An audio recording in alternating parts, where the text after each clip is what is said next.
Hi, everybody. This is Adine Storer. I'm the co-host. I am a co-host. Me and Bert and Magnus and Julie, we're all co-hosts, but I am the co-director of the Belmont Gallery of Art, and this is the final event for the show that is in the gallery right now called Correspondences, Iceland to Boston and back, with the photography of Magnus Snorrason and Bert Halstead. And I just so you know, the other events have all been recorded thanks to the Belmont Media Center and Julie DiStefano. They are on the virtual bga.org and on our YouTube channel. So check them out because they're great. But this evening, I think is going to be my favorite. Bert and Magnus are going to talk technical about photography.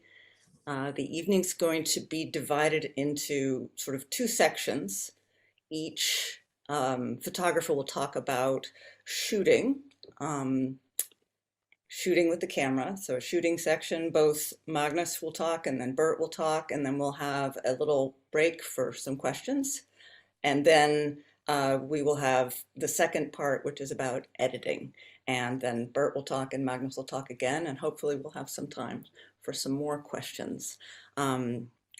I think this is a wonderful chance to just talk a little bit about a theme that I love working in the Belmont Gallery of Art, is the connections between science and art, because so many people tend to think they're two very different things. And I think you will see, although these two men are computer scientists, they are as rigorous with their skills and tools as Leonardo da Vinci or Rembrandt with a paintbrush, or, it's all about being disciplined, thinking, and showing up and practicing. And they're going to share the inside secrets with us.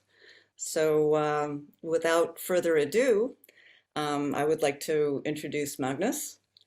He is going to start the shooting section. Hi, everyone.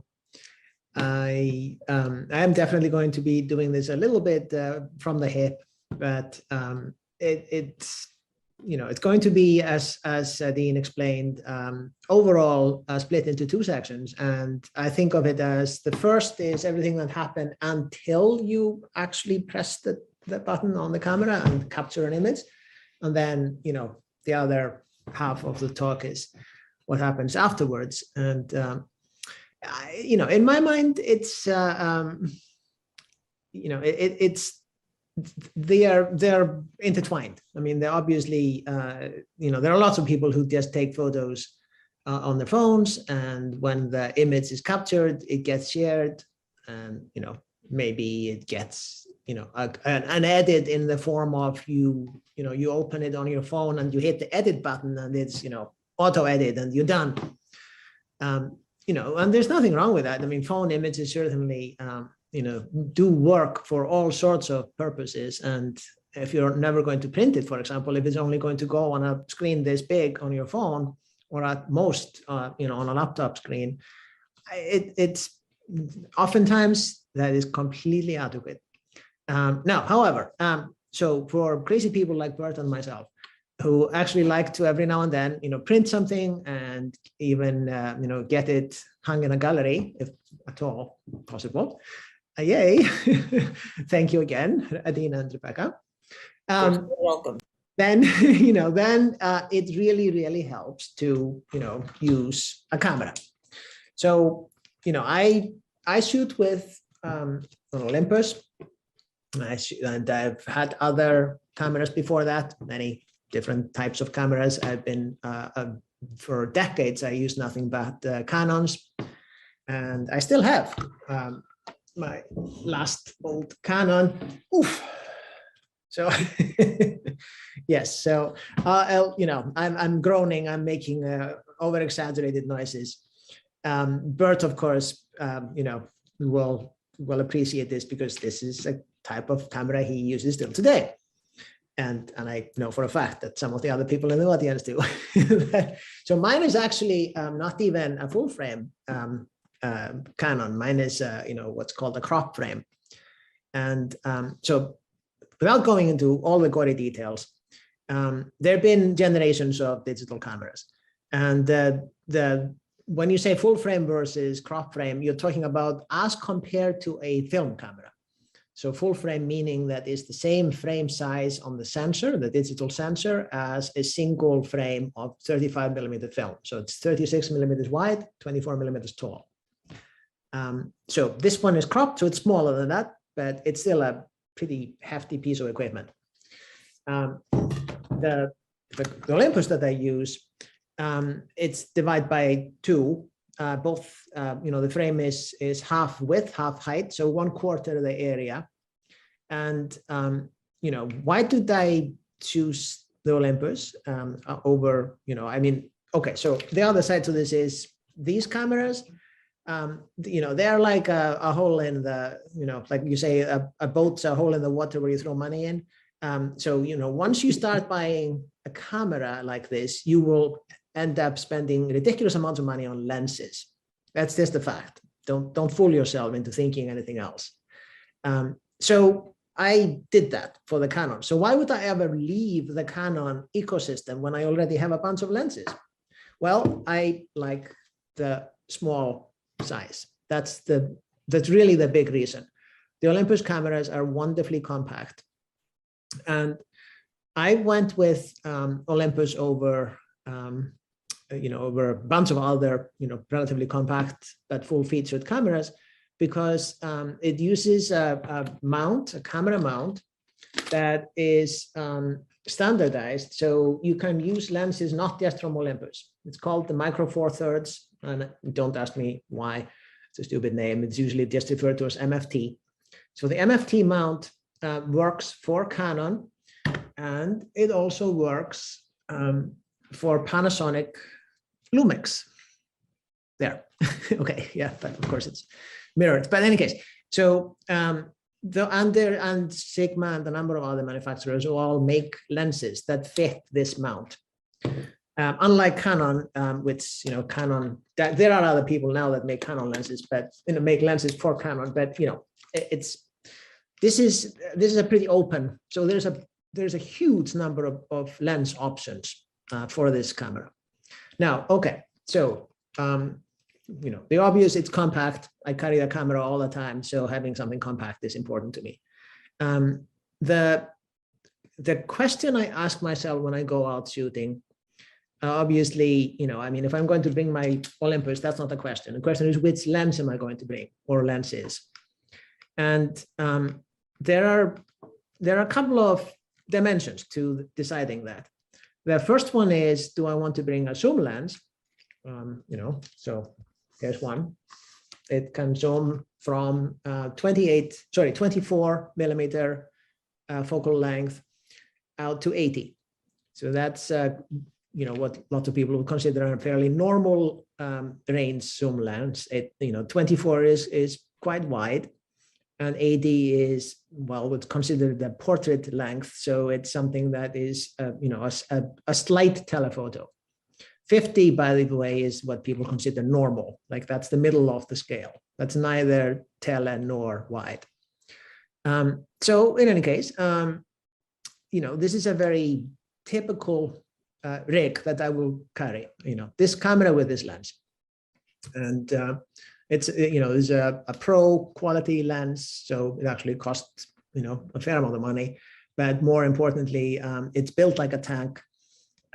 I don't baby my equipment. You can probably see the scuff marks, and yes, this is held on by tape because I've broken it many times and I've tried gluing it. I carry a camera all the time, so that's another side to this. I do want to make sure that I have reasonably well built equipment. I don't want it falling apart on me. So okay, that, like I mentioned, is it, do I want to bring a zoom lens? That's something that I will point out, that there are quite a few people in the photography community who frown on zoom lenses. They say you're not going to get the same image quality. The alternative is what's called a prime lens. So, it literally just means it's not a zoomable focal length. It literally has this, one particular length. And I have these two. I use, here's one that I use a good bit. This is what we call a normal, so it's a 50 millimeters on neither tail end nor wide angle. It is small. If I put it on, give you some idea of scale. That's certainly, if I'm going to be carrying the camera, well, this is just the lens hood. So this is all there is to it now. It's this whole thing does not weigh much, and it certainly can hang on my shoulder all day long. I'm not going to complain. Now, so back to the question, do I want something really small like this, or something, that is definitely bigger and heavier? Well, I find that I do carry the zoom lens most of the time. And I have a few options on the zoom front. This one here has a much wider reach.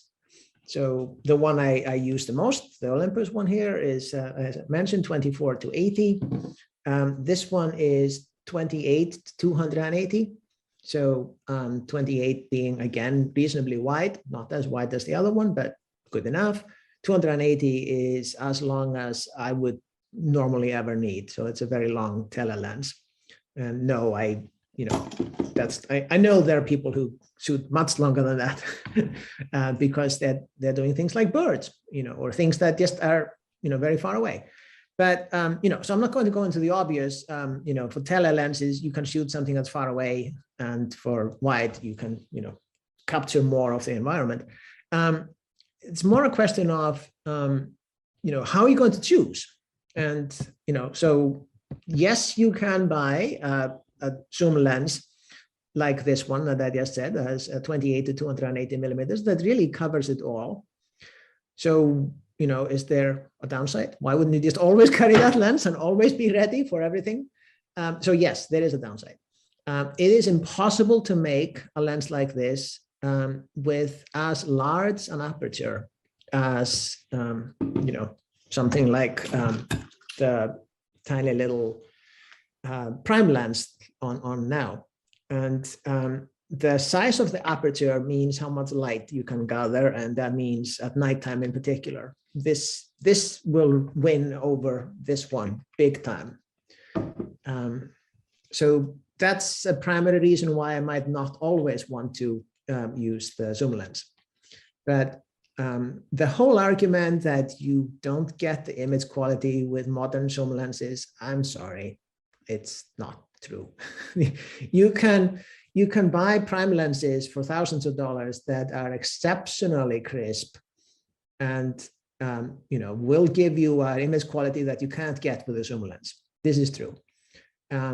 And that matters if you are a professional shooting, very large, wall-size prints where you expect people to walk right up to the print and actually, see the minutest details. Yes, there are situations where that matters. For us mere humans, no. Zoom lenses are very, very convenient, and really, they do serve the purpose. Let me just do a quick screen share.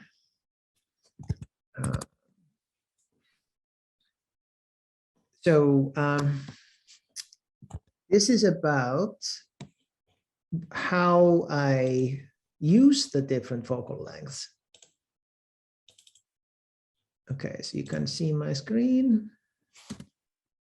So if we start with this one here.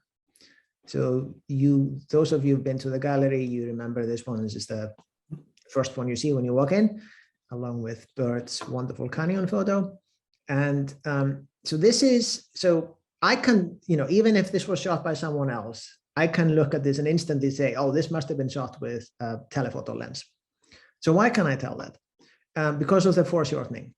Everything just looks kind of living in one plane almost.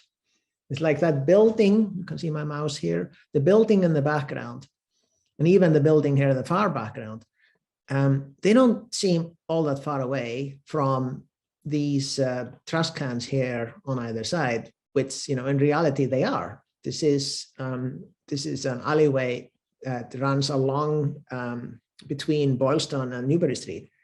And it's, I mean, I want to guess this is probably a good 500-700 yards. You know, this, so compression, that's the name of the game. That's what you get with a long lens. In this case, obviously, it's deliberate. You know, I like to have that building in the background look like it's, you know, kind of looming over you, and all this, you know, the fire escapes and the garbage cans, and then, you know, the lone guy carrying out the garbage. So, you know, this is something where having a long lens, just planting yourself in a location and waiting is the name of the game. You know, that's street photography with a long lens. You choose your background. In this case, I had walked by this alley many times, and I'd taken photos of it before, and different times of day. And you know, this is at night. You can tell the street lights on, and it's, you know, the overall darkness. You know, the higher up you go. But I guess I hadn't been patient. I hadn't really gotten photos of this alley with nothing in it. But, you know, and I actually gotten one with a single rat in it, which, you know, it's very appropriate given all the garbage cans. But, you know, you can barely see the rat because it's a small thing. I figured, you know, well, a person would really make it. You know, I would really turn this into an interesting photo. So I parked myself across Arlington, up against the public gardens, you know, so the tall fence of the public gardens is literally right behind me, and there's traffic in front. And the traffic, you know, so I've spent enough time there, like, I don't know, I've been waiting there for probably like 10 minutes, and I'm starting to see the pattern. Like, you know, it's the red lights, you know, traffic piles up, there's nothing but cars in front of you. I twiddle my thumbs and wait. And there's a gap of about a minute, actually less than that. Let's call it 45 seconds. When you get a chance that, well, when there are fewer cars, because they're actually driving by at speed, they're not piling up in front of you. So I just wait. You know, I may not be holding the camera to my eye, but I'm just waiting there. And I forget how long it took. I mean, it was less than half an hour for, you know, for this guy to appear, and that was my thing, you know. So that, you know, so this is an example of street shooting where you have to be patient, you have to know what you want in the background, and then you wait for the foreground to appear. And I can give you another example of that. Just, yeah, this one here, same deal. This is on Newbury Street, actually, there's like literally on the other side of those buildings where I was there. And they're going to build a store. They put up this, you know, fake front while they're doing construction. And I just thought, oh, that's just a striking graphic. Now I just need somebody to, you know, do something in front of it. And you know, this time it did not take terribly long. I'm just standing across the street. It's the middle of the day. There happens to not be that much traffic, so I wasn't too blocked by the cars. And there were a few people who walked by. They didn't have anything terribly interesting happening.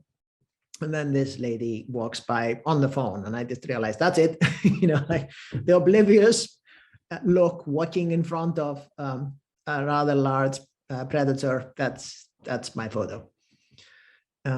You know, I mean, I've shot other things like this in front of like walls, murals, and walls of graffiti. You know, you can almost invariably get an interesting photo if you just have a little patience and wait for something to happen. Now let's go in the opposite direction and look at why would you want to use wide angle. So not as you know, it's a very different effect here. I'm going for the sense of this place overall. There's no compression. This is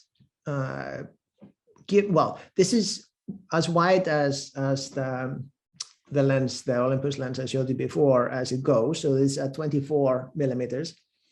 And so, you know, it's showing you, so So the space here is not huge, but it's made to look bigger by the wide angle of the lens. This is in reality probably enough space for like five cars to park. And I'm just backed into the row right behind me, waiting there, just kind of walking around a little bit, trying to decide, should I take the photo with this column in the frame, and or should I align it, like so that the lights are in the middle of the image here rather than this dark beam. So I did take a few different options to a few different versions of this, and they were all at the same widest possible angle. So like this was a case where, in fact, if I'd had a wider angle lens, I would probably have gone wider than that. And why? That's because in my mind, the thing that makes this photo is this line of trees. And of course, it helps a lot that, it's kind of misty. And actually, you can see that, if you look into the far few distance there, it's very misty. And that really does lend something in my mind to the atmosphere. And, there are reasons where you want the wide perspective to really give you more of the whole scene in the frame. And there are reasons where you want the telelens to compress it as much as you can and really just focus. So, okay, that's the long and the short of tele versus wide and prime versus, I'm sorry? Literally, sure. Oh, God, it walked Oh, into I'm sure. that one. Did walk into that one, didn't I? Oh, yeah, no, I had one more prop here. Let me, We should. yeah, let me just stop sharing for 1 second and show you my one prop, because I think this is so cool.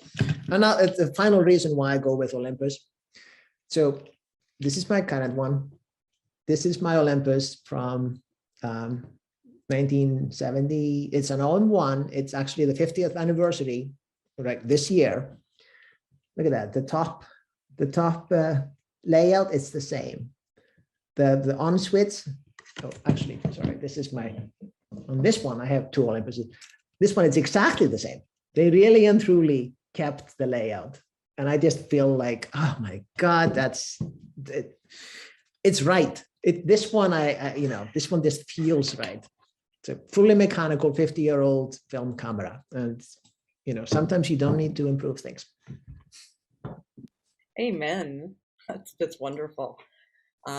So on to Bert. Bert will give us the background of what happens before he clicks frame. Okay, thank you. And I want to give a shout out. I saw a whole bunch of familiar names on the conference here, and I think it's great that you're all here. You probably want to make me big on your screen, and there's not an especially wide angle computer camera, so you may see my head going out of the picture, but it's still there. So I just thought I'd kind of unpack my camera bag a little bit and show what I use. I'm not as, let me see if I can get a big view of myself.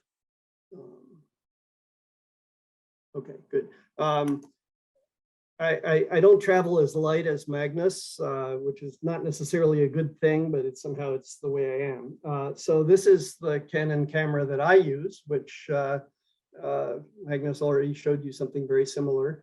And this is my 24 to 105 millimeter zoom lens, which I think of as my sort of walking around lens, and probably a good 90% of my pictures are taken with this lens. It's a wonderful lens. It's very, very sharp. And it also, this is getting pretty common with cameras these days, but it has image stabilization, so you can use longer exposure times and still hand hold it up to a point. I've had this camera body for 8 years now, so it doesn't have a lot of the latest features. And I've had the lens longer than that, probably 10 years or more.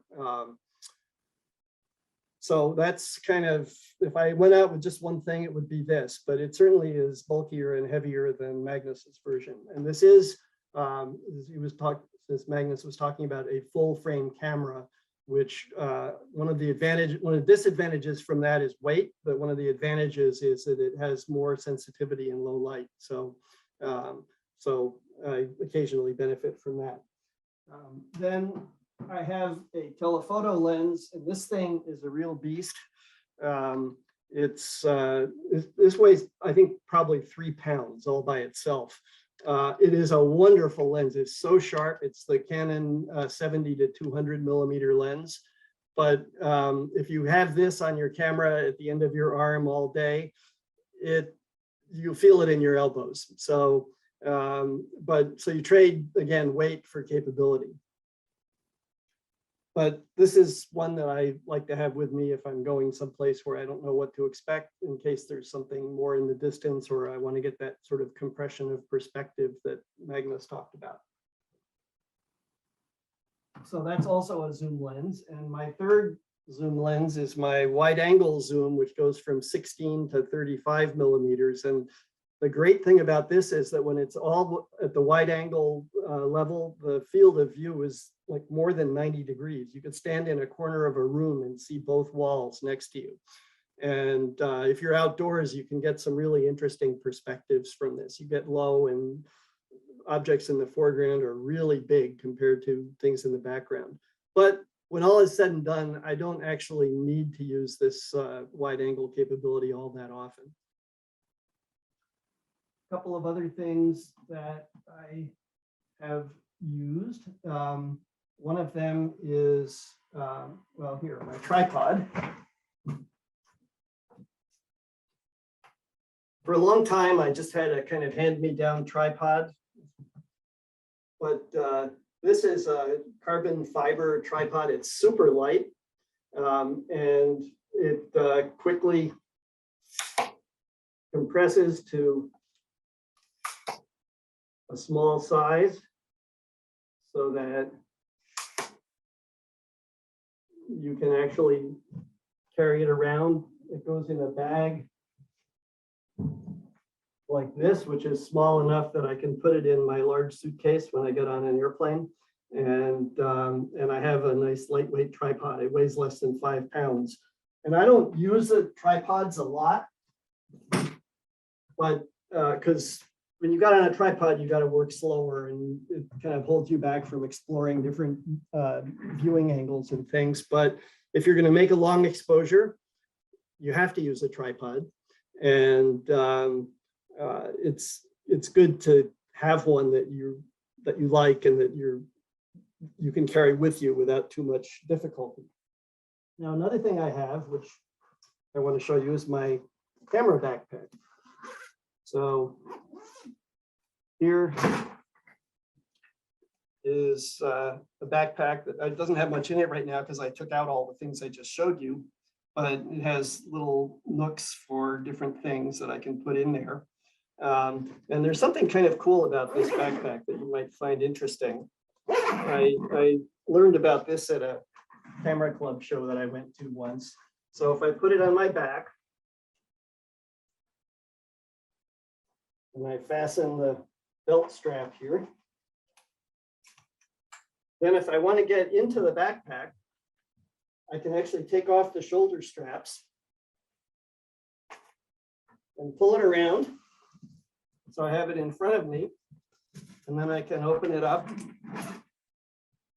and get at the stuff that's in here without having to take the backpack off, which is great if it's a rainy day, or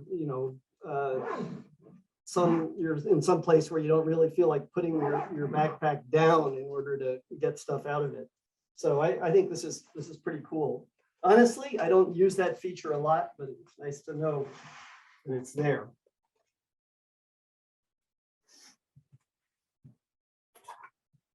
When I'm doing things, oh, and I also have a little tripod. This is my little Gorilla Pod. If I want to get really low to the ground, these legs are all flexible and you can bend them out. and then you can get really low down. And getting down is good. Very often you can get unusual perspectives from down there. And so this makes it really easy to do. When I'm working on using a tripod, I like to use this cable release, which just plugs into the camera. And then I can click the shutter using this hand control without causing the camera to vibrate at all. And so that's a good accessory to have. People who don't have it, the other thing you can do is set the camera to the 2-second delay that you might use for taking a selfie or something. And then you press the shutter release, and 2 seconds later, it takes the picture. And then the vibrations will have died down during that period. Something that I use particularly for waterfall pictures, if I want to take really long exposures and keep too much light from going into the lens, use this neutral density filter, which you can see is very dark. When you see that, it's a reflection. It only lets through 1/64th of the light. It's gray, but it only lets through 1/64th of the light that comes to it. And so you can take much longer exposures, which then let you get silky effects in flowing water and that kind of thing. And can't really show you anything behind it because it's so dark. But anyway, if there was a bright light behind it, you'd see the light, but much dimmer than otherwise. Something that a lot of outdoor photographers use, that some of you may be familiar with, is a polarizing filter.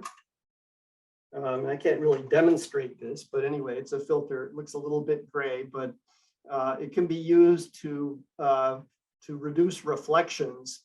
And so you can get more saturated colors, for example, on leaves of trees, because the reflected light that reflects off the shininess on the leaves gets cut by the polarizer. And people also use it for making the sky look bluer, but you have to be careful not to overuse it. And finally, in Iceland, where I was, it rains a lot. And so we were advised to get these sort of camera raincoats. And you can put your camera in here, and the lens kind of sticks out where my hand is, and it's mostly covered up. It's actually pretty clumsy to use this thing, but you don't want to get your camera wet. The modern cameras aren't very happy when they're wet. It gets into the circuit boards and they stop working. So that's kind of a quick tour of my gear. And I think this actually might be a good place to stop if people have questions about equipment or shooting or whatever before I go on. That sounds great. If you want to raise your hands, or you could just unmute and ask a question.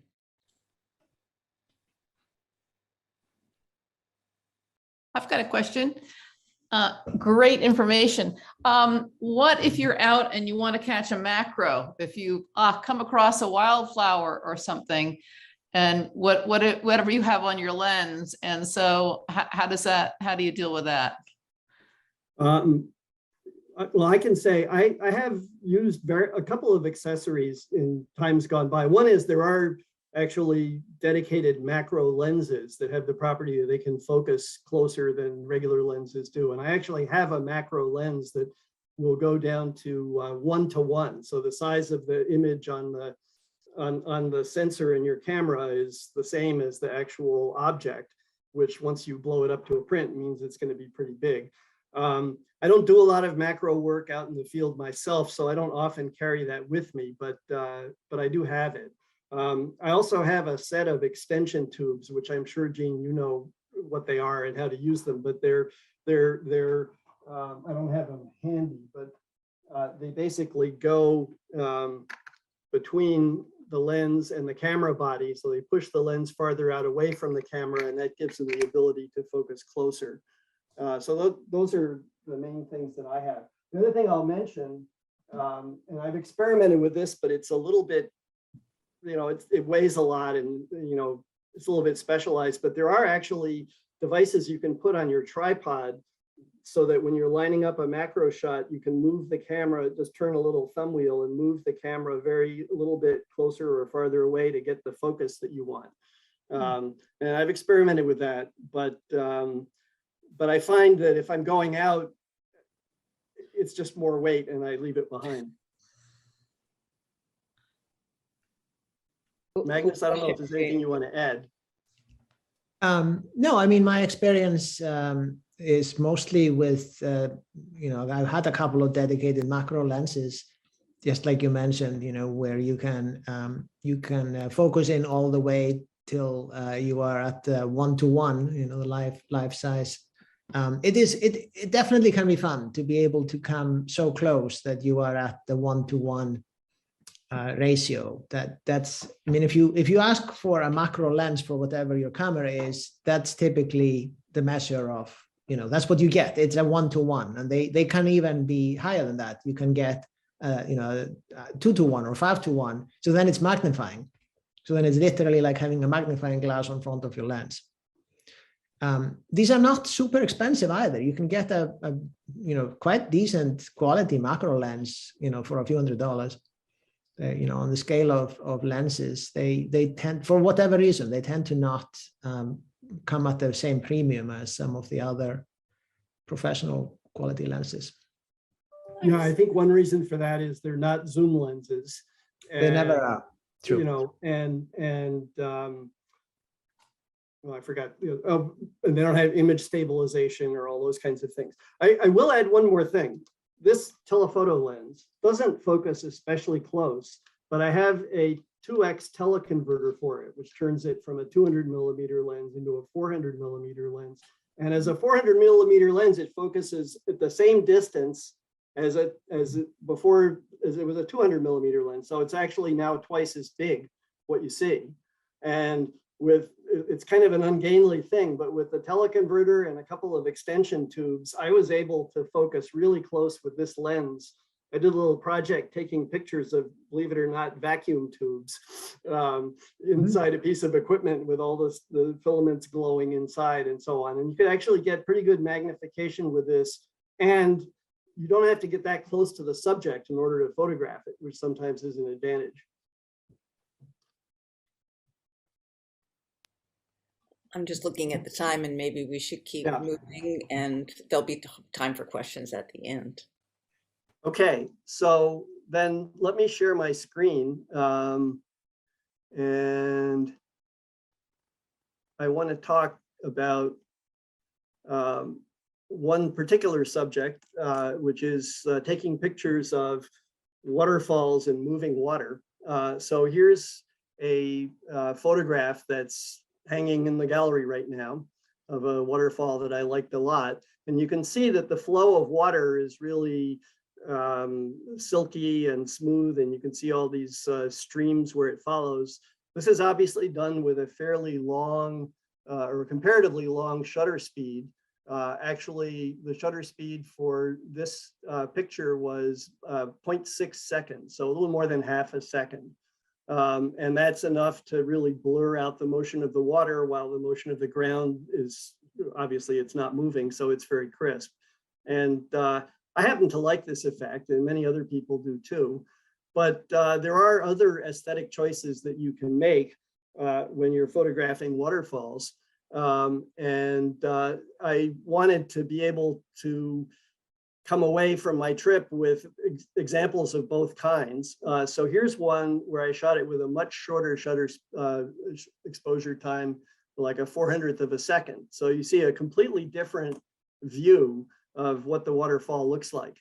And I've known people who say, this is the only view you should use because that's the way the eye sees it. And one of the answers, well, no, what the eye sees is actually more like a video. But in any event, as a photographer, you can make an aesthetic choice of what you want to present. These are very different visions of this particular subject. One of the other interesting things about waterfalls is that they're constantly changing.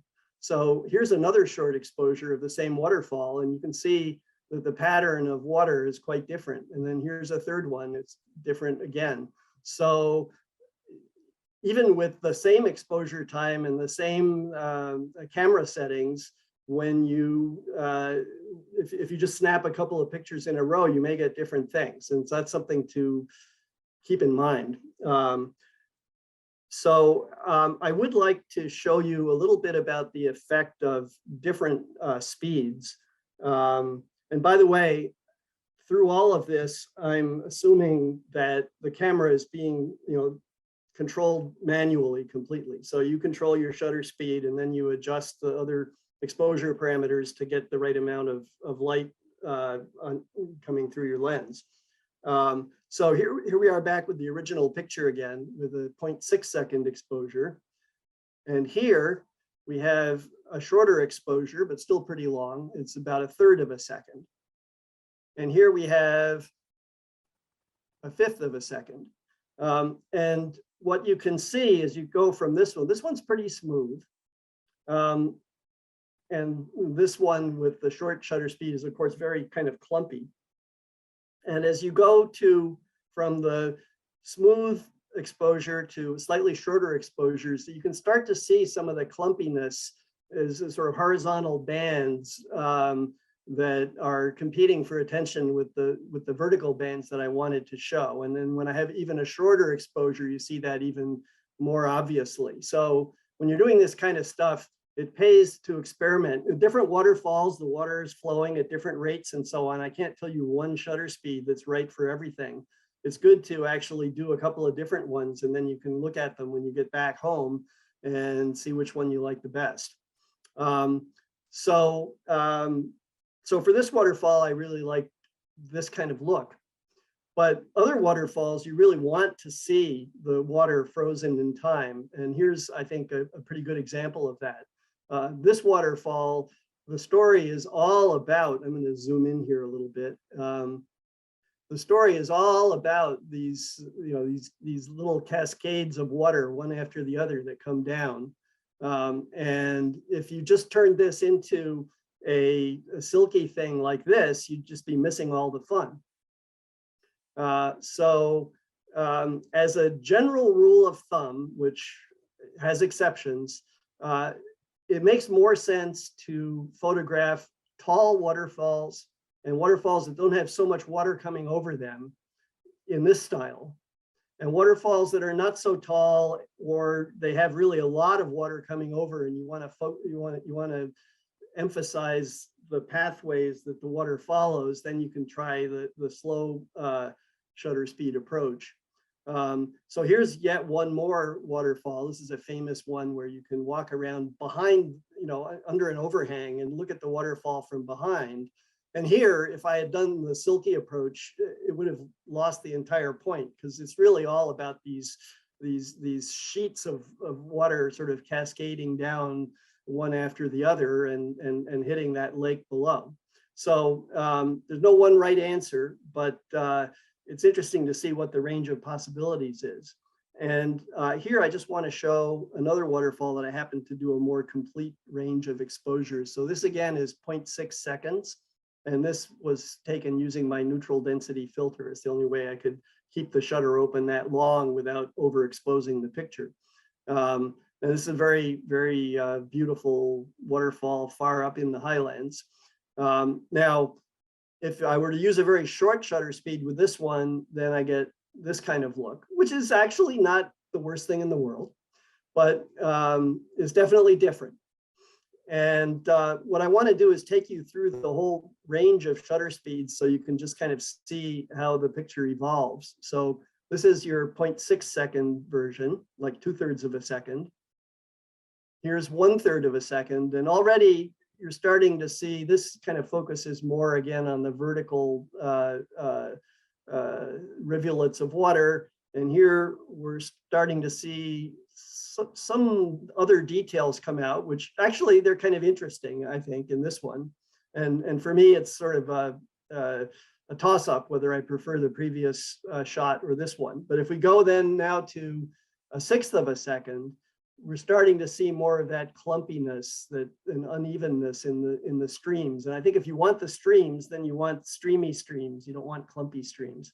And then if we make as we make the exposure even shorter, we start to get into what we might call the sort of the death zone that you just don't want to do, where you haven't frozen the water, and you haven't really shown the streams in a very appealing way either.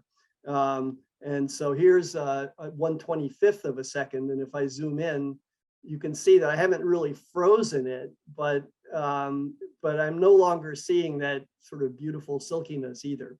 And here's a 50th of a second, and that's starting to look like the short exposure picture. But if you were to print it, you'd see that it's still kind of fuzzed out in the detailed texture of the water. And then this is 100th of a second, which might be okay. But generally speaking, with a waterfall, you either want to use a really short exposure, like a 400th of a second, or else find a long exposure that gives you the kind of silky feeling that appeals to you. So let's apply this to yet another waterfall. So here's one that I was very fond of. And this is a tall waterfall, and you might think that, and I think actually the short exposure treatment works pretty well here. But in the end, the picture of this waterfall that I like the best, and which is hanging in the gallery, is this one.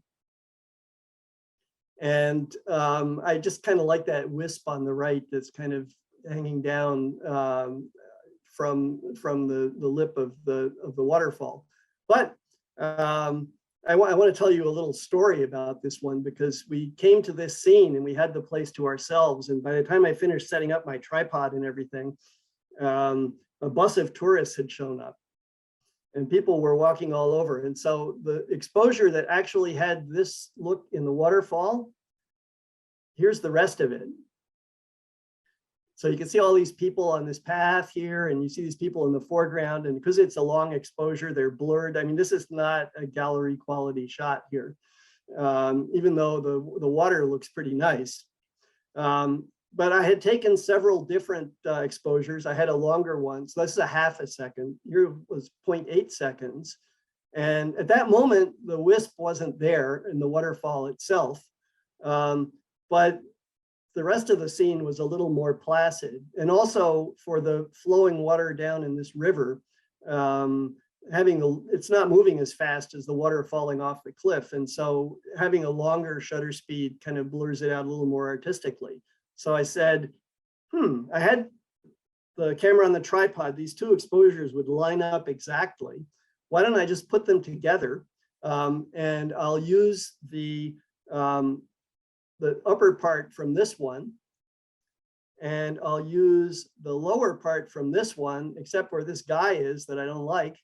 I'll just make a hole in that and use the corresponding frame from the other one. And so I put that all together in Photoshop, and the result of it was this version. And I probably won't have time to show you the details of that unless people really want to see it during the question period. But these are some of the things that you can do. And I think this illustrates some ways that you can sort of clean up these pictures, as well as the importance of just watching how the waterfall itself changes in its appearance even over a minute or two. So finally, I'd like to talk a little bit. One of the questions I got asked some in the gallery was, well, do you Photoshop your images? Well, I just showed you one where I actually Photoshopped it, although I think my goals were noble. To just kind of create the impression the way I wanted to see it. But so mostly I don't literally use Photoshop in my images. I use this program called Adobe Lightroom that a number of you are probably familiar with. And it's actually gotten more and more powerful over the years to where you can do almost everything that you want to do in it. And I just thought I'd go on a little case study of how I handled one of my waterfall shots and what it started out like and then how it ended up. And I think the most instructive one for me to show you would actually be this one that you haven't seen previously. This is a beautiful waterfall in a very iconic place on the Snæfellsnes Peninsula. And I just loved the sort of terraced look of it. And so this was 1/2 second exposure. And I want to take you through the processing steps that I use. But before I do that, I want to say a couple of things about the differences between how your eye sees a scene and how the camera sees it. And there actually are several aspects to this. So our eyes are an amazing instrument. They can take in what we call a dynamic range between the lightest thing and the darkest thing of more than 1,000 to 1, all while looking at the same scene. And so you can see what's in the shadows and what's in the sun, and you can see it all together without making any conscious effort. But a photographic print can only show a contrast range of maybe 50 or 100 to 1. So a lot of scenes that look great when you see them, it's a challenge to fit them into the constraints of making a print. And if you're showing them on the screen instead of a print, because the screen sort of glows in a way that a print doesn't, you can get a wider contrast range, maybe 200 to 1. But it's still not the same as what your eye sees. And so that's a big challenge in taking a scene like this and translating it into an image that you want to show somebody. Another thing I want to say about screens is that every computer screen is different. What you're seeing on your screen right now is different from what I'm seeing on my screen for this. The greens are greener or yellower on your screen than they are on mine, and the lights and darks are different. And there is a procedure you can go through for calibrating your screen to sort of a standard behavior. And there's something called a spider that you can buy, and it has some software that works with your computer. And so it makes measurements of your screen and then adjusts tables inside of your computer so that the brightnesses and the colors will be rendered in a standard way.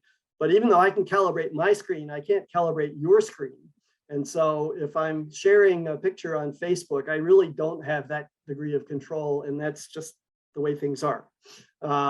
So I'm not going to say anything more about that, but one does need to be mindful of that other people may not have the same experience as you're having looking at a particular picture on their screens.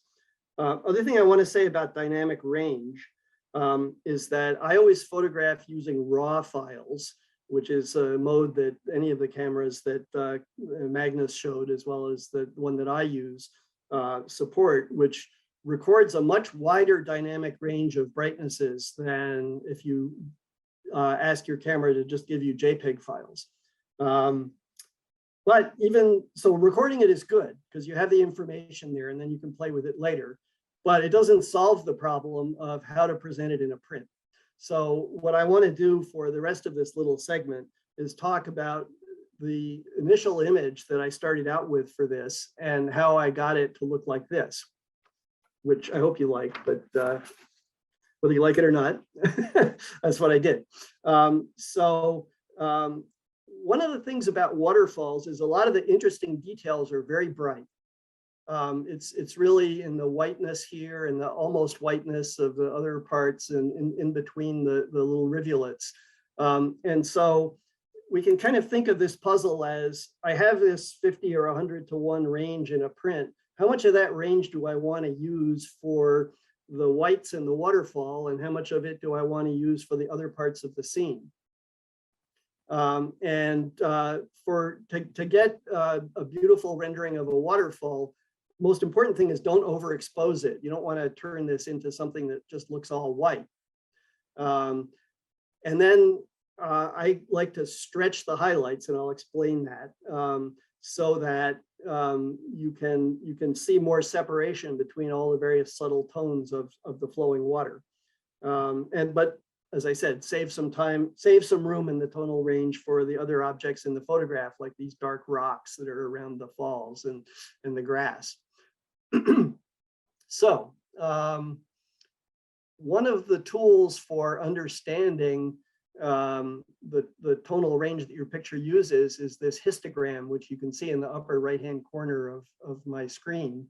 And it shows the distribution of the dark tones are on the left and the light tones are on the right. And it tells you how many there are, how many pixels or what percentage of your screen falls into each range. And this is actually divided into colors, so it shows you separately for the red, green, and blue channels, but I won't really talk about that. And so one thing you want to make sure is when you're processing the image is, generally speaking, want to make sure you're using the full range from left to right. Otherwise, you're leaving tones that could be used in your print. You're leaving them, on the table, as it were, instead of putting them to use. So with all that said, I want to show you what the original photograph for this looked like when I first brought it in from my camera into Lightroom.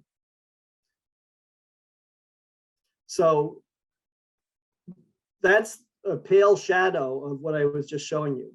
And really the job here is to figure out, the good thing is, if you look at the histogram, you see it's not bunched up on the right and it's not bunched up on the left. So that tells me that the information about light and dark in the image actually was recorded. It's just now, how am I going to make it look more pleasing? I did something which I hope will not be too confusing, but I started with I made a copy of my final processed image and then backed out all of the adjustments that I made to get to this one. So now if I go into Lightroom's develop operation, as I undo backing out the things, I'll move you closer and closer to the picture that the final picture that I made. But this is what I first saw when it came in. And just to kind of illustrate how the histogram works, there's an exposure adjustment that you can make if you want to change the overall brightness or darkness of your image. And so if I increase the exposure here in Lightroom, you can see everything gets much brighter, and you can see how the histogram, when I increase the exposure, it moves to the right. So there's more and more white tones in the image. And similarly, if I go to darker tones that way. You can see how it's not as perceptible as in the image that I ended up with, but there is stuff here that we can work with. And I definitely don't want to overexpose the water like that, or we won't see anything.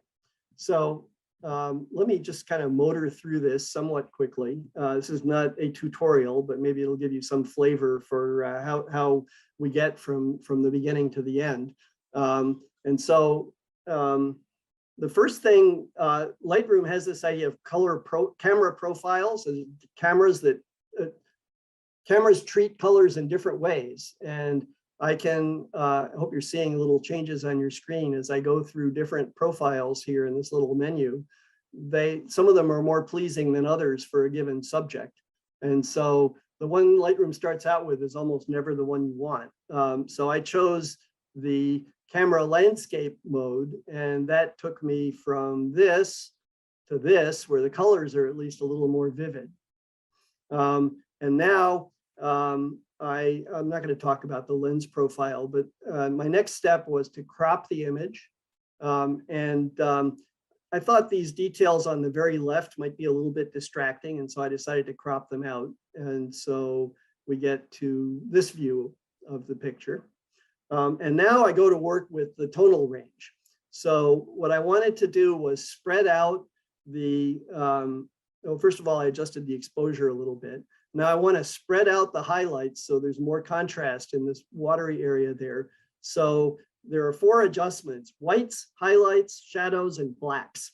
So my strategy is to lower the highlights a lot and then raise the whites, and that kind of stretches out the part of the histogram that's on the right and gives me more pleasing results. So here I've dropped the highlights, and you see already I can see a lot more of the flowing water than I could see before. And then I raise the whites to bring the brightness back. And again, if you want to look at the histogram, here's before I started. I dropped the highlights. You can see how that moved the stuff to the left. And then raising the whites kind of brought it back, but with the bright part of the spectrum more spread out. Then these rocks are too dark. So I want to raise the shadows. And now look, I can actually see the scene closer to the way it was.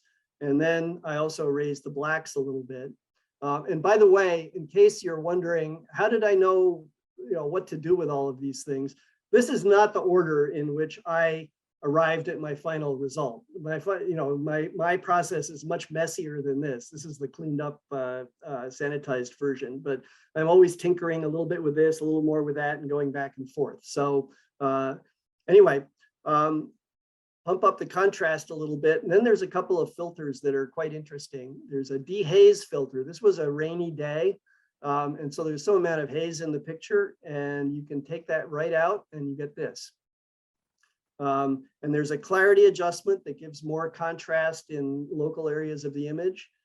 And that gives you this. And now we can just see so much more detail in the flowing water as well as other parts of the image.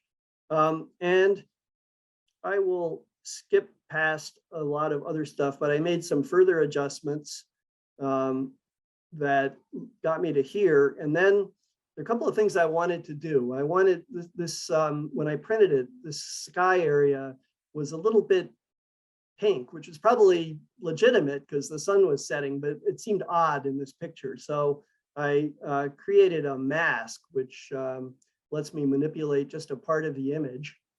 And then I changed that area so it was more neutral in color.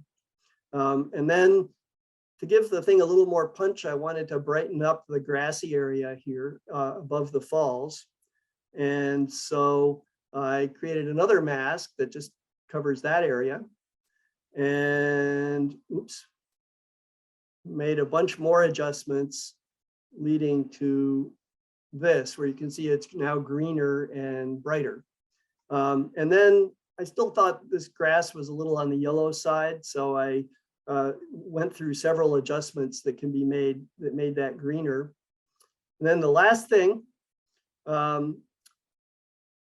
something I routinely do with almost all my images is add a little bit of vignetting. So it darkens the edges and the corners and brings the viewer's attention more to the center. And so I added the vignetting, and you can see the contrast there. It just kind of darkens the corners. Don't want to do it so that when I'm looking at this image, I say, oh, there's a vignette on it. Don't want to do it in a heavy-handed way, but it just kind of accentuates the part you want people to look at, which is in the middle. So that was a quick tour that got me from this to the final picture. And I hope that was interesting, even though I didn't explain all the little details of how I did it. And I think at this point I should yield the floor. I loved the technology in the service of aesthetics. Yes, It's wonderful. It's nice to have that. Maybe we could get you to do a tutorial sometime. Sure, but that would be a longer process. Yes. And so back to Magnus then. Thank you, So let me Bert. stop sharing here. Thank you. Yeah, you definitely made my life easier, because some of the things I want to describe now definitely are following on what you just said. I think people have a better idea having seen how this is done. So Bert and I use the same tool. We both use Lightroom, and I actually go one step further than him. I do not have Photoshop installed on my computer, and have not had it installed for years. I've completely switched over to Lightroom.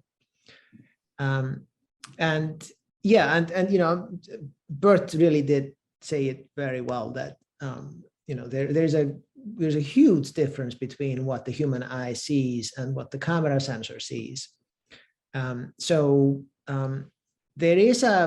There's definitely a school of thought that proper photography does not include Photoshop. And when people say that, they of course mean any kind of editing, including what Bert and I are doing in Lightroom. And that to me is naive. It's as simple as that. It's said by somebody who doesn't understand that you don't get a photo out of a camera sensor. If you use the analogy of the good old film days, you get the equivalent of a negative. And the negative then needs to be put into an enlarger, and you need to project it onto paper and photo paper, and you need to develop the paper. And in the process of doing that, you do all sorts of tricks. Ansel Adams famously would spend hours and hours and hours pining over every single negative that he would print. And, they look amazing. It's not what you get from just taking the raw negative and, just throwing it up. Same thing, the digital file that comes straight out of the camera is just simply not going to be pleasing. Simple as that. It's not going to capture the reason why you wanted to take the photo in the first place. Now, okay, that all being said, sometimes you don't need a whole lot of editing. Now mine, the ones I'm going to show, and obviously many of the ones in the gallery are black and white. So, there's the obvious there that, there was the conversion from color to black and white. Modern cameras don't, with a few exceptions, most modern cameras don't shoot in black and white, they shoot in color. And then you can choose to either convert in the camera or in Lightroom or some other tool like that. And I always do it after the fact in Lightroom. So here's an example. You've seen this before. This is the original, straight out of the camera. So, quite frankly, there's not a huge amount of editing that went into this. There's a little bit of cropping, and I'll talk about that. And there is, of course, the conversion from color to black and white. And there's a little bit, if you look closely at the guy here, I did a little bit of editing to make him stand out more. And you'll be hard pressed to really see what I'm talking about. Maybe you can tell that like the highlight on his arm and the highlight on the back of his head are brighter. This is to capture the eye. So, it's a trick. Certainly painters, any painter can tell you. You use highlights in your composition to draw the eye to the subject or to wherever you want the viewer to be looking. So I brightened these highlights locally, in other words, and that's something that is easily done in any editing tool.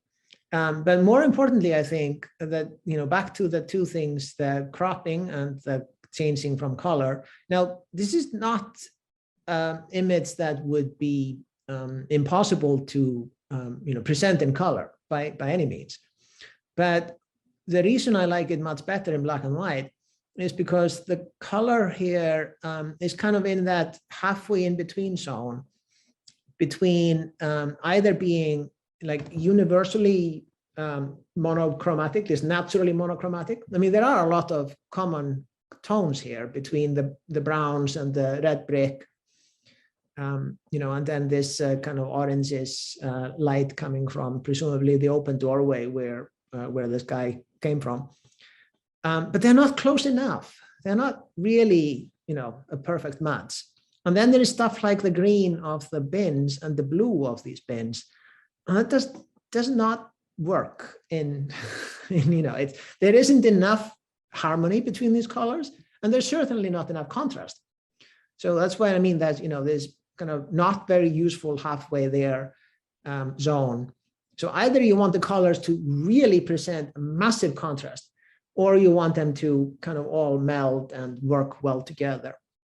So given that this is neither, that was really the deciding factor for me. I don't want this to be a color photo in the end. I want to convert it to black and white. And in this case, it really wasn't a terribly difficult conversion. So I won't go into the details of that. Cropping. So you may not realize right away, but this final crop is a narrower crop. So it's not just proportional. And that actually has to do with the curating process between Bert and myself. So Bert's photo, the canyon photo, is in this format. Mine was originally in black and white in this format. And I started thinking, no, that's not right. We want this to be side by side, be in the same format. So I just tried this and I liked it better. Years after shooting this. So, sometimes, you come back to things and you see new things. So, that it's cropping the dark away on the left there, and then this extra bin here on the right that just improves the photo. It just removes, oh, and the bright, oops, there, the bright light here. It's a distracting element. And then I took a little bit of the bottom just to focus the view more in on the, what I think is the important part. Anyway, so now let's talk about cropping just a little bit more. Here, so this is an example. This is from the online exhibition where, I thought I'd done the cropping needed. So when I shot this, I very deliberately did not include the full body of, these 4 women that, are very, actually, they were very animatedly talking about their wonderful new purchases. As you can tell by the blurred hand there. I mean, she was literally going, look at this, like I couldn't help myself. I had to get a photo of this, but I thought, the obvious thing here, of course, is to, angle everything up so that you have the purchases at the bottom of the frame and, them in full view. And, there's something about that didn't seem right to me. I was thinking, well, no, it's actually the mystique of not seeing their faces, but really having, because if there's a human face in the photo, that's always what the viewer will look at. That's just, we're wired that way. We look at faces, but making it such that you can't see their faces, and then this pile of goods, the loot, that's really, that becomes the highlight of the photo. And then, when I started looking at it, post editing, just kind of black and white, and I thought, okay, but there's still all this sidewalk at the bottom that, just because, if you shift the frame down, that's what you get. So that's why I cropped that out. It's just unnecessary. So anyway, point of this is all is just, you can crop one in the camera by choosing how you point your camera, but you can also fix things after the fact. And there's absolutely nothing wrong with, with either approach. Now back to, so yeah, this one was a relatively simple one. And let's pick one that was not simple.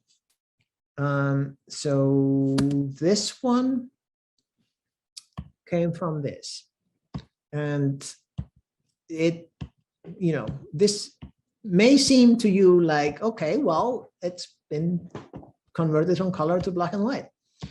Yes, this is true. But that took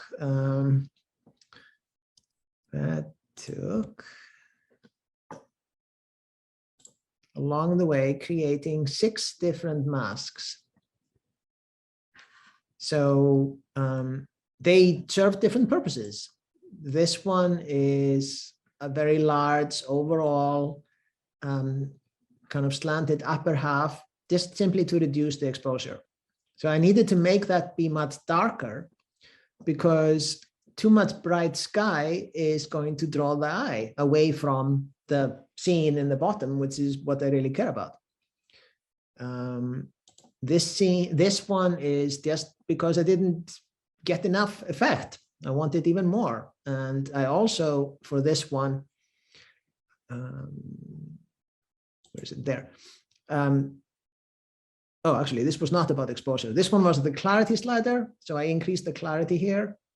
And this I can show you that actually this one is a bad example because it's very subtle.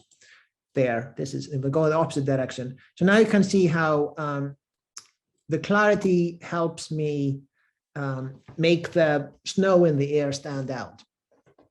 And this is the same. Different parts of the image, more snow up there, the snow on the ground. And then I realized that this person here in the lower left was disappearing just because it's a shadow on a shadow. So walking through, this is quite subtle. I lightened the walkway here just to make it more obviously a walkway. This one, that's pretty obvious. I wanted this person in the foreground to stand out more to make, I don't actually know if it's a he or a she, I wanted this person's face to, really be more catching. And this one was because their coat is just so dark. It just becomes a black hole in the image otherwise. So, whoop. There. If I go to, just to go back to, so the overall effect, I mean, you can see it when you know where to look now. So the face here, if you look at the person's, there, sorry, I'm not ambidextrous. If you look at the person's face, it does brighten up quite a bit in the conversion. That having the walkway brighter does draw the eye to that. The snow in the air, it is more muted back here. This probably took me a couple of hours, all said and told, that one image. So, which also brings back another point, which is the curation process. I stood on the corner there in the bitter cold. I remember this was, like 10, 15 degrees. And the windy, that's the whole point. I like, the fact I don't think it's actively snowing, as you can tell that, this is sunlight in there. It's just that it snowed recently. And so there is like, this is downtown Boston and, tall buildings. So whenever the wind gusts come in, they will swirl up whatever snow is on the ground and on ledges up on the buildings. So it didn't take me long to decide I was going to stand on that corner and get a photo one way or the other, damn it. I don't care how cold it is. So, I mean, I don't know. I forget if I took like 20 photos or something like that in the span of maybe 10 minutes with different people in the background, in the foreground, and me being a little bit more to the left or to the right, angling a little more up and so on. But, so the thing is, when you get back home, you have to obviously curate it down, and it's going to be an investment in editing when you finally pick the one photo you want to get just right. So, that's the painful part. Sometimes I'll pick one, I'll spend an hour editing it, and then I'll kind of scratch my head and go, this isn't working. Back out, go back to the original set of photos and go through them again. And it's like, yeah, that one is better. And, then the previous work was an entirely wasted hour. That's just the way it is. I think there was one other one. Yeah, this one here. I just wanted to show you where this one came from. So this is another type. So this is again a case of, a lot of editing was required. I did it not. There. This is where they came from. So it didn't take nearly as long to edit, but the obvious thing here is a drastic crop. And the case being here that there's just too much stuff on the sides. I almost never do something like this. This is literally, this is turning, what's here a landscape aspect ratio into portrait aspect ratio. So that's certainly, here I can show you in the, here, this is a one view showing the whole thing. So actually symmetric, I'm removing about the same amount from either side. So the reasoning, I think, is fairly obvious. I mean, you can tell that, I removed this light pole, that's where I choose the right edge. So this is, relatively benign surface, and then this building similarly here, and then this very bright light here on the left is out of frame. I lose a little bit of the crowd on both sides, but not that much. So that's the overall reasoning here. Then the other thing to be aware of is that I did quite a bit of editing on the guy in the foreground. So I edited his eyes to make them brighter and his face in 2 halves to make it stand out more. So you kind of have to do it in 2 halves because otherwise the lighting doesn't look natural. So it's directional light. So the light's coming in from from my left, from his right, and that's why I need to make his right cheek much brighter than his left one. I mean, it's not, in the original image, you can obviously see there is a big difference between the two cheeks, but the whole thing is much darker. And his eyes somewhat disappear into the exposure. So in my final version, it's highly enhanced. I think we are close to being out of time. Left. Yeah, we should probably leave time for questions. I didn't have anything else that I absolutely felt like I had to go through the editing process, but I do feel like those three demonstrate sufficiently different reasons why I might spend ungodly amounts of time in Lightroom. Yeah, so with that, I think questions on the editing from either one of us. Yeah, feel free to raise your hand or just unmute and ask a question. How much do you push clarity up? Yeah, well, I mean, I can give an answer just based on averages, like this one, plus 25. This is an image that benefits from a good bit of local. So clarity is just what Adobe in their infinite wisdom decide to call local contrast enhancement. Yeah, contrast is just the how, if you think of the histogram that Bert talked about earlier, contrast is really how far spread things are pushed to the left and to the right. Low contrast image will have all of the stuff right in the middle.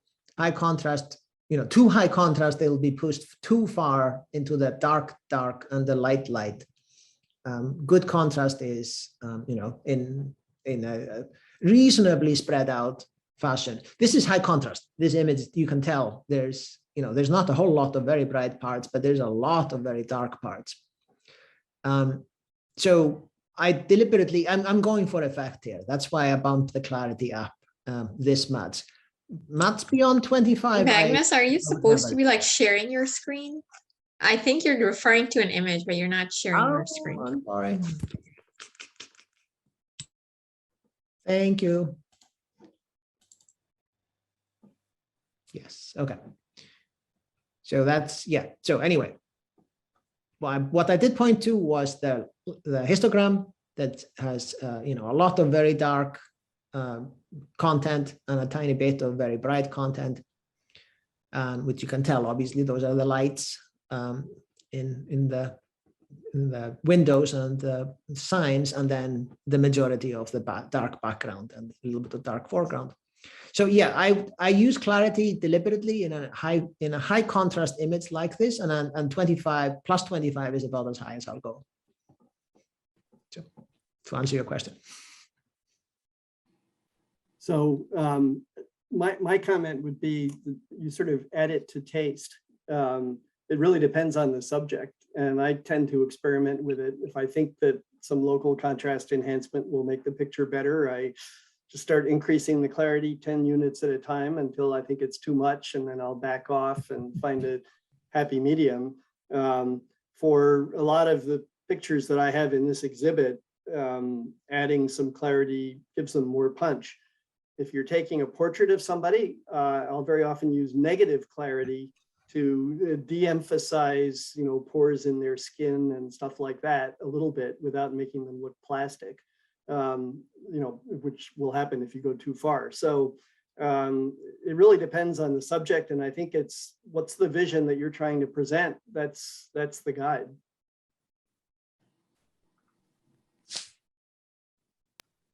Anybody else have questions?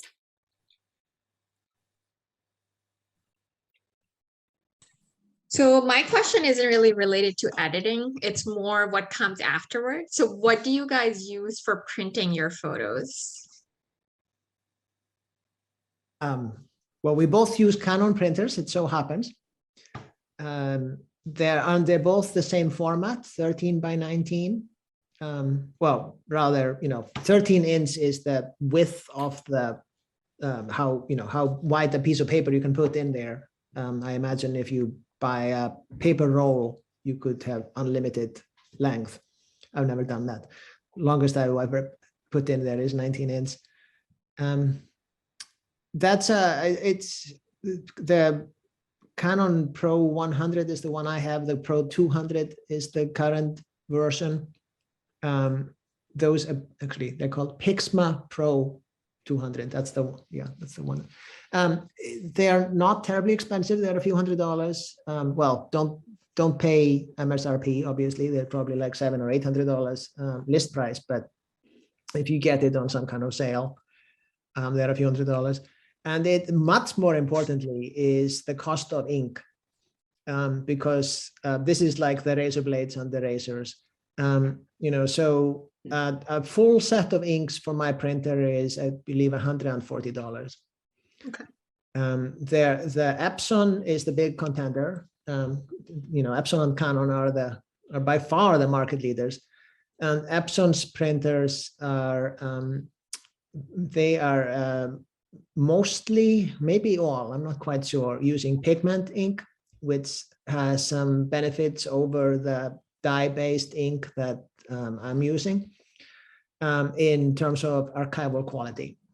However, the difference is that so a print made using my printer will last many decades, probably 100 years, but certainly many decades. Print properly stored from the Epson printer will apparently last 250 years. Do I personally care? No. So in this case, I did the comparison. The cost of full set of inks for the equivalent Epson printer to mine is like $450, which I find just obscene. Like the print that you can, if you bought the printer on sale, you'll spend more money on one set of inks than you did on the original printer.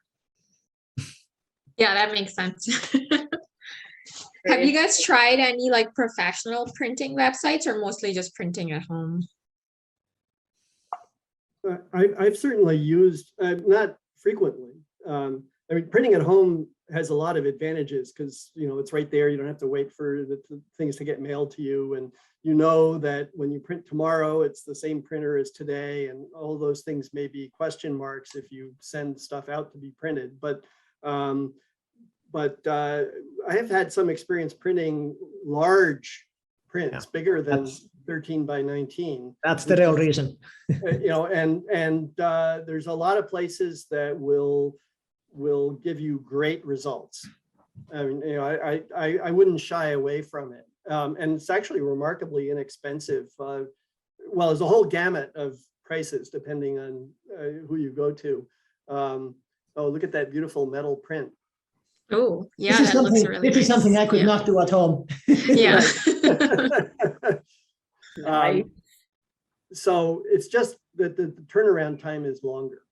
Yeah. And there are more variables that you don't know what they are. So, I always wonder if I did a test print and then I said, okay, I like that, and I sent it in again, would it actually be printed in the same way, or would the machine be adjusted differently or something else? Yeah.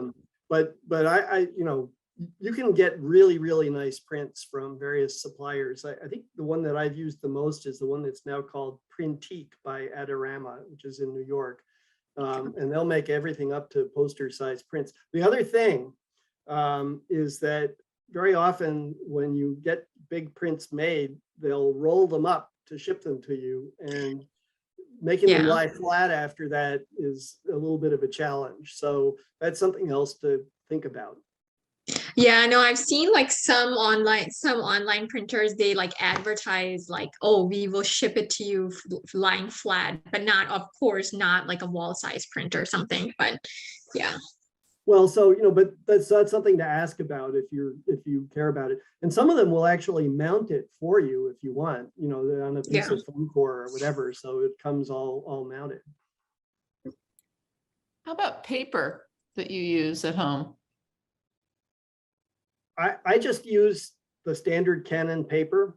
And there are people who are infinitely adventurous with different kinds of paper and printer profiles and all kinds of fancy technology that I have not taken the time to master. I'm sure you can get great results with all of that stuff once you go through the learning curve, but I just use Canon. I think that all the prints that are hanging in the gallery are Canon semi-gloss, Magnus is Canon photo printer paper plus. So this is one. This is slightly Magnus is different. One but level higher in the pecking order. This is very, very similar. What I'm using, it comes in the same type of box, 50 pages, 13 by 19, and again, it's quite reasonably priced. And also, I think I believe there must be some benefit to using Canon paper for Canon printers. Maybe I'm making it up, but I mean, obviously they formulate the inks and the papers to work well together. Well, I think the major advantage is that the Canon drivers have the profiles in there for the Canon papers and the Canon inks.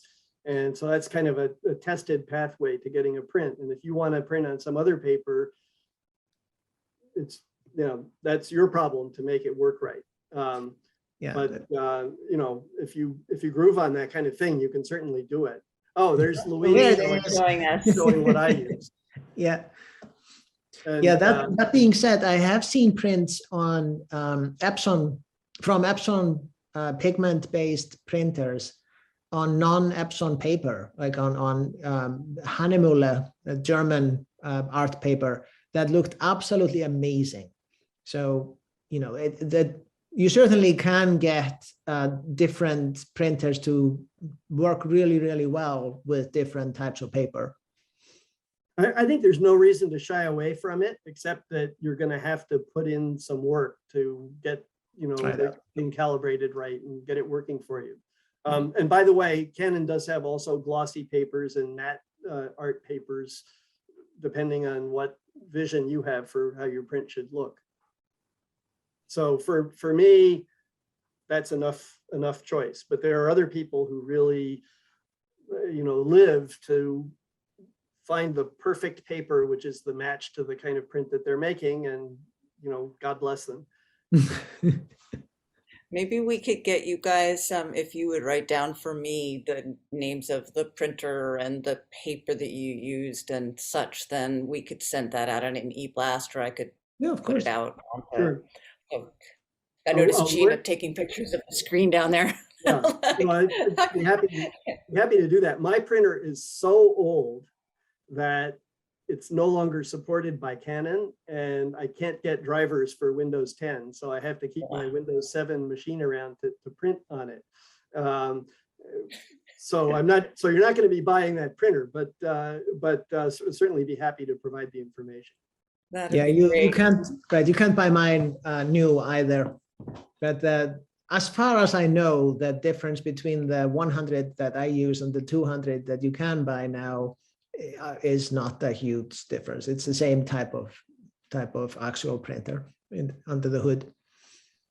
We've really come to the end of our time here. I'm sorry, because you guys have given us so much.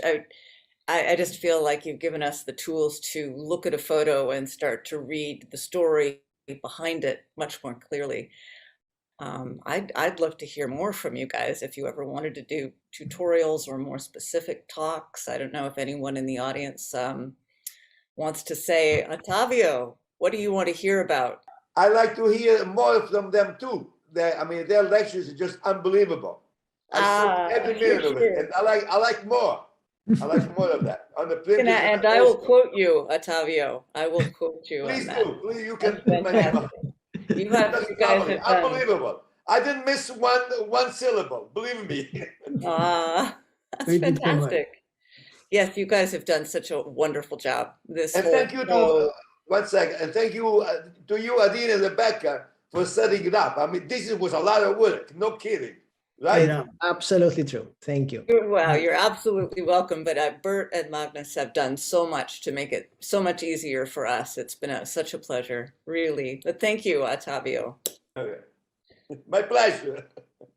All right, well, email us and let us know, and maybe we'll have some tutorials or more talks from Bert and Magnus.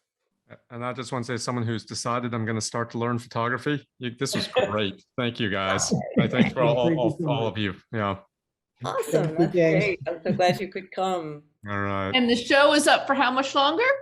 The show is up, thank you, Jean, until February 28th in the gallery. On Thursdays and Sundays, either Bert or Magnus will be there from 1 to 4. You could stop by during the home or business hours. And of course, the virtual bga.org is open 24/7, and there's exclusive material on the website as well. So, Dean, I want to say one more thing. Julie, Sure. are you listening? Julie, are you there? Julie. Yes, I'm here. Yes, I'm here. Okay, this video can be broadcast many times over on the channel. Yeah. they do that, yeah. Please do some small editing and publish it continuously on Belmont Television. Yeah, will do. And I'll once Julie gets it all edited, then I will put it on our website and our YouTube channel too. So you can listen to it over and over. A lot of technology, a lot of tricks, a lot of things on photography. And as the other gentleman said, I'd like to become a photographer.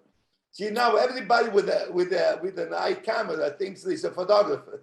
Not so. Wonderful. Lots of Thank you, good everybody. stories to tell. Thank you, everybody, for coming out tonight. Thank you, Bert. Thank you, Magnus. It's so good to see the friendly faces. Oh, Dari has her hand up. Oh, Derry, just unmute. Speak. I just wanted to say thank you. This was wonderful. Hans and I have both been watching and listening. And so great job, everybody concerned. Thank you. That's it. Thanks, Derry. Thank you. Good night. Good night, everybody.